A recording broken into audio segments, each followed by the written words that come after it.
नमस्कार, बिहार न्यूज़ देख रहे हैं आप। दिन भर की खबरों में आपका स्वागत है। मैं हूं श्रुति चौबे आपके साथ। आज दिन है गुरुवार और तारीख 26 फरवरी। आइए नजर डालते हैं बिहार की आज की मुख्य खबरों पर। सीमांचल में घुसपैठियों पर जल्द होगी कार्रवाई। गृह मंत्री अमित शाह ने कहा, बिहार चुनाव में प्रदेश और देश को घुसपैठियां मुक्त बनाना केवल चुनावी दावा नहीं था। बिहार के सीमांचल से देश की घुसपैठियों मुक्त बनाने के अभियान की जल्द शुरुआत होगी। सीमांचल क्षेत्र में सीमा के 10 किलोमीटर के अंदर के सारे अवैध अतिक्रमण ध्वस्त होंगे। सीमांचल के क्षेत्र में आया हूं तब मैं बिहार की जनता को भी कहना चाहता हूं कि हमने चुनाव में बिहार की जनता को वादा किया था कि हम बिहार को घुसपैठियों से मुक्त करेंगे। घुसपैठियों से मुक्ति से मतलब सिर्फ मतदाता सूची से नाम हटाना नहीं, हम कृतनिश्चयी है कि एक एक घुसपैठिए को भारत की भूमि से चुन चुन कर भारत के बाहर भेजने का कार्यक्रम करेंगे। 3 डेसिमल जमीन को लेकर राजद का प्रदर्शन। राजद के विधायकों ने दलितों को 3 डेसिमल जमीन देने की मांग को लेकर विधानसभा परिसर में प्रदर्शन किया। नेताओं का कहना है कि भूमिहीन दलित परिवारों को आवास के लिए जमीन देना सम्मानजनक जीवन का अधिकार है। राजद ने सरकार पर वादा खिलाफी का आरोप लगाते हुए स्पष्ट नीति और समयबद्ध कार्रवाई की मांग की। पार्टी ने चेतावनी दी कि मांग पूरी नहीं होने पर आंदोलन और तेज किया जाएगा। पटना यूनिवर्सिटी चुनाव में टिकट और धमकी पर विवाद। पटना यूनिवर्सिटी में छात्र संघ चुनाव से पहले बड़ा विवाद खड़ा हो गया है। एबीवीपी पर टिकट के बदले 20 लाख रुपए मांगने का आरोप लगा है, जिसे संगठन ने खारिज किया है। दूसरी ओर प्रत्याशी अनुष्का ने मानसिक प्रताड़ना और धमकी मिलने की बात कही है, जबकि विरोधी इसे इमोशनल कार्ड बता रहे हैं। 28 फरवरी को मतदान होना है और कैंपस में राजनीतिक माहौल काफी गर्म देखने को मिल रहा है। दानापुर में बेटिकट यात्रियों पर सख्त कार्रवाई। पटना के दानापुर रेल मंडल में विशेष टिकट जांच अभियान के दौरान बड़ी कार्रवाई की गई। करीब 10 लाख बिना टिकट या ऐसे कोच में गलत तरीके से सफर कर रहे यात्रियों को पकड़ा गया। उनसे लगभग 55 करोड़ रुपए जुर्माना वसूला गया। जुर्माना नहीं देने वाले हजारों लोगों पर रेलवे एक्ट के तहत कार्रवाई कर जेल भेजा गया। रेलवे ने यात्रियों से अपील की है कि वे वैध टिकट लेकर ही यात्रा करें। अक्षरा सिंह का बड़ा बयान, इंडस्ट्री में फिर विवाद। भोजपुरी एक्ट्रेस अक्षरा सिंह ने हालिया इंटरव्यू में अपने पुराने रिश्ते को लेकर खुलकर नाराजगी जताई और इशारों में पवन सिंह पर निशाना साधा। उन्होंने कहा कि रिश्ता खत्म हो चुका है, फिर भी बार बार उनका नाम उसी शख्स से क्यों जोड़ा जाता है। अक्षरा ने पवन की पत्नी ज्योति के फोन कॉल का भी जिक्र किया और कई बातें साझा की। उनके बयान के बाद भोजपुरी इंडस्ट्री में फिर से बहस तेज हो गई है।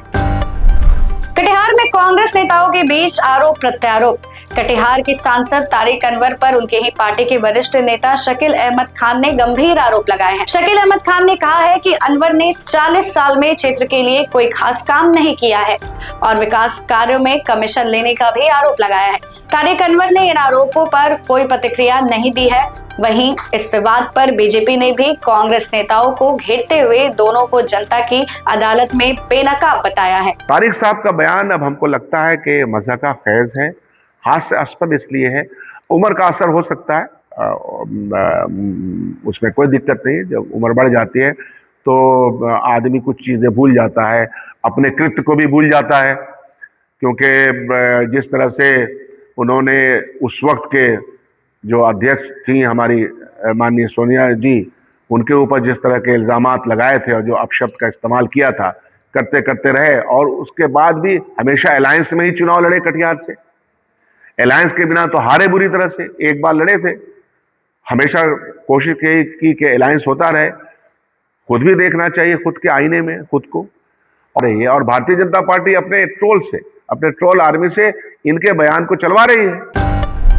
गंगा किनारे नई सड़क की तैयारी। पथ निर्माण मंत्री डॉक्टर दिलीप कुमार जायसवाल ने कहा है कि सरकार बक्सर से फरक्का तक गंगा किनारे सड़क बनाने पर विचार कर रही है। जेपी गंगा पथ को आगे बढ़ाने की योजना भी चर्चा में है। साथ ही महात्मा गांधी सेतु से जुड़े पुराने विस्थापन मामलों की समीक्षा कर सही दावेदारों को राहत देने की बात की गई है। पटना के बांस घाट पर बना हाईटेक शमशान। पटना के बांस घाट में लगभग 90 करोड़ रुपए की लागत से 4.5 एकड़ में बिहार का पहला मॉडर्न शमशान घाट तैयार हुआ है। यहाँ एक साथ 18 शवों के अंतिम संस्कार की सुविधा इलेक्ट्रिक और पारंपरिक दोनों तरीके से व्यवस्थित है। परिसर में मोक्ष द्वार, बैठक द्वार, अस्थि विसर्जन के लिए तालाब, दुकानों और ऑनलाइन स्टॉल बुकिंग की सुविधा भी दी गई है।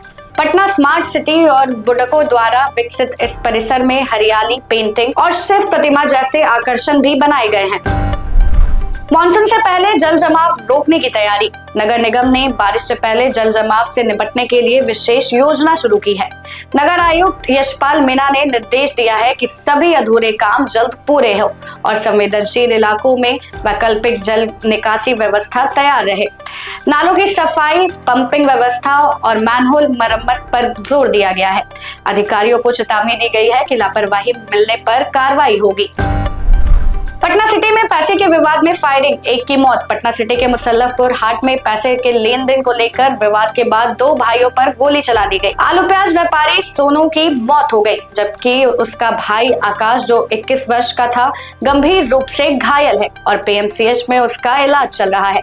पुलिस ने मुख्य आरोपी विकास कुमार को गिरफ्तार कर लिया है। घटनास्थल से 3 खोखे मिले हैं और मामले की जाँच जारी है। पटना में डबल मर्डर से मचा हड़कंप। पटना के सुल्तानगंज थाना क्षेत्र में शाम के समय फायरिंग से इलाका दहल गया। बैक टू बैक कई राउंड गोली चली, जिसमें 3 लोग घायल हुए। घायलों में से 2 की मौत हो गई।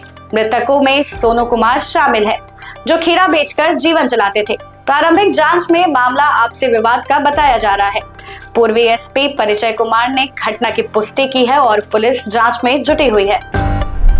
नवादा में चाचा भतीजा विवाद, 11 हुए घायल। नवादा के हरिश्चंद्र बिघा गांव में चाचा और भतीजे के परिवार के बीच विवाद खूनी संघर्ष में बदल गया।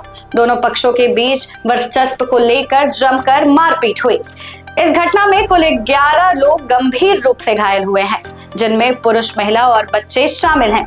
सभी घायलों को अस्पताल में भर्ती कराया गया है, जहां 6 की हालत नाजुक बताई जा रही है। पुलिस मामले की जाँच में जुड़ी हुई है। लड़ाई था, ठीक है। ये आए उधर से, मतलब उन्हीं के साथ थे ही, तो हम सब उस समय उनको छोड़ा उड़ा के ले चल गए। बातें कुचन हुआ था। उसके बाद घर पे ही आया, पूरा गाली गलौज करने उड़ने लगे। लाठी पहना, सब भाई दोनों पूरा परिवार है लाठी पहना लेके रहे। हमला कुछ नहीं सर, उधर से आ रहे थे, एक आदमी थी कि उसको हम कर रहे थे और वो आया फालतू के गाली गलौज करने लगा और उस लोग 50 को बापू थे, हमको पकड़ के मारने लगा समझ के। अच्छा, वहाँ से आए, फिर घर तर आए तो गोलाबाजी करने लगे। कोई खांती में ले लेता, कोई डंटा ले लेता, कोई रड ले लेता, नहीं ज्यादा वो। बिहार में 725 हाट बाजार होंगे हाईटेक।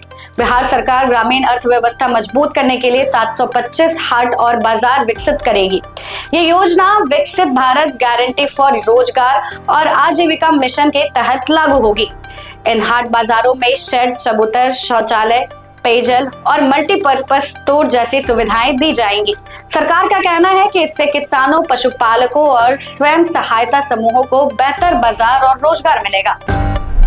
जहानाबाद में जमीन विवाद पर मारपीट, महिला को घसीटा। जहानाबाद के मखदूमपुर थाना क्षेत्र के छरियारी गांव में जमीन विवाद को लेकर 2 पक्षों के बीच जमकर मारपीट हुई। इस दौरान एक महिला को बाल पकड़कर घसीटने और बेरहमी से पीटने का वीडियो सोशल मीडिया पर वायरल हो गया। घटना में एक महिला समेत 3 लोग गंभीर रूप से घायल हुए हैं और सभी को इलाज रेफरल अस्पताल में चल रहा है। पुलिस मामले की जाँच में जुड़ी हुई है और दोषियों पर कार्रवाई की बात कही गई है। बिहार में मौसम सामान्य, हल्की ठंड बरकरार। राज्य में मौसम शुष्क है और पछुआ हवा के कारण सुबह शाम हल्की ठंड महसूस हो रही है। ज्यादातर इलाकों में आशंकीय बादल छाए रहने के आसार हैं। पटना मौसम विज्ञान केंद्र के अनुसार 2 मार्च के आसपास पश्चिमी विक्षोभ का असर रह सकता है। राजगीर में न्यूनतम तापमान 12.5 डिग्री दर्ज हुआ, जबकि पटना का तापमान 18.5 डिग्री रहा। कैमूर में अधिकतम तापमान 31.6 डिग्री सेल्सियस रिकॉर्ड किया गया है। तो ये थी आज की बड़ी खबरें। बाकी ऐसे ही खबरों और अपडेट्स के लिए बने रहे बिहार न्यूज टुडे के साथ। तब तक के लिए धन्यवाद।